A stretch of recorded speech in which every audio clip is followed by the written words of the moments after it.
Imagine a wall of molasses, towering several stories high, barreling down a city street. The thick, sticky substance moving with an unstoppable force, consuming everything in its path.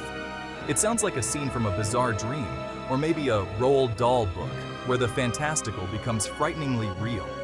But for the people of Boston, Massachusetts, on a crisp January day in 1919, this sugary nightmare became a terrifying reality. The city was unprepared for the chaos that was about to unfold.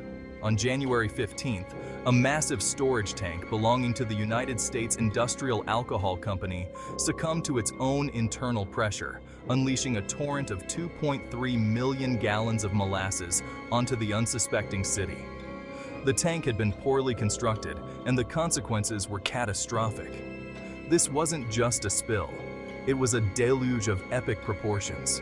The molasses moved with a deadly speed, creating a wave that was impossible to outrun. The sheer force of the molasses, estimated to have been traveling at 35 miles per hour, ripped buildings from their foundations, twisted metal like paper, and carried away everything in its path. The destruction was immediate and overwhelming, leaving the city in shock and despair. The tank that failed was a behemoth, a 50-foot-tall steel cylinder holding the equivalent of a small lake of molasses. It was an engineering marvel of its time, or so it seemed.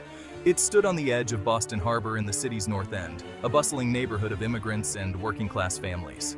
The area was always alive with activity, the air filled with the sounds of daily life.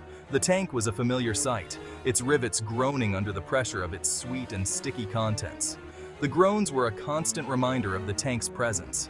Locals had even gotten used to the molasses that would seep from its seams, often scooping it up for their homes. It was a small perk in their otherwise hard lives. But unbeknownst to them, the tank was poorly constructed and maintained, with shoddy workmanship and substandard materials. A disaster waiting to happen. The warning signs were there, but they were ignored. Its steel plates were too thin, its rivets loosely fastened, and the entire structure was a ticking time bomb. And it was filled far beyond its capacity. The company had been reckless, prioritizing profit over safety. The warm weather on the day of the disaster only exacerbated the pressure building inside the tank. It was a perfect storm of negligence and natural conditions. When the tank finally gave way, the roar was deafening. Witnesses likened it to an explosion, a thunderclap, the sound of the world splitting open.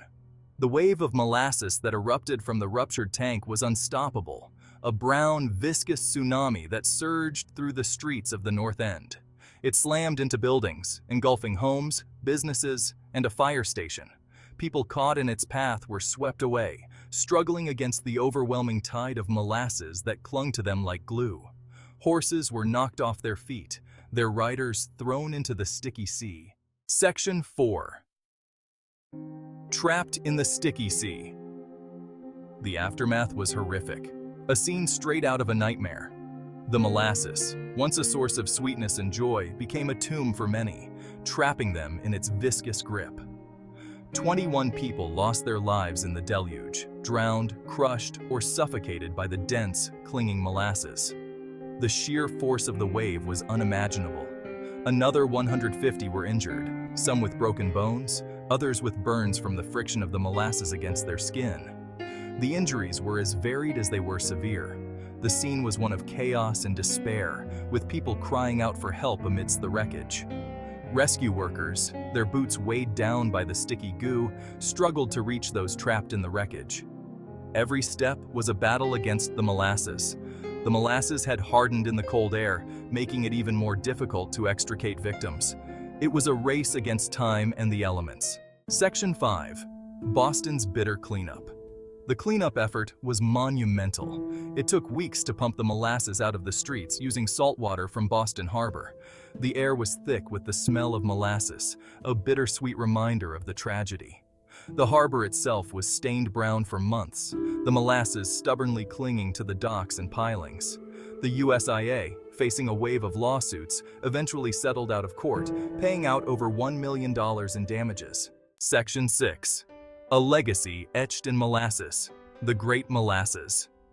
Flood of 1919 remains one of the most bizarre and tragic industrial accidents in American history. It serves as a stark reminder of the importance of safety regulations and the devastating consequences of their neglect. Though more than a century has passed, the memory of the flood lingers in Boston. Locals still claim that on hot summer days, you can still catch a whiff of molasses in the air, a phantom sweetness that masks a bitter past.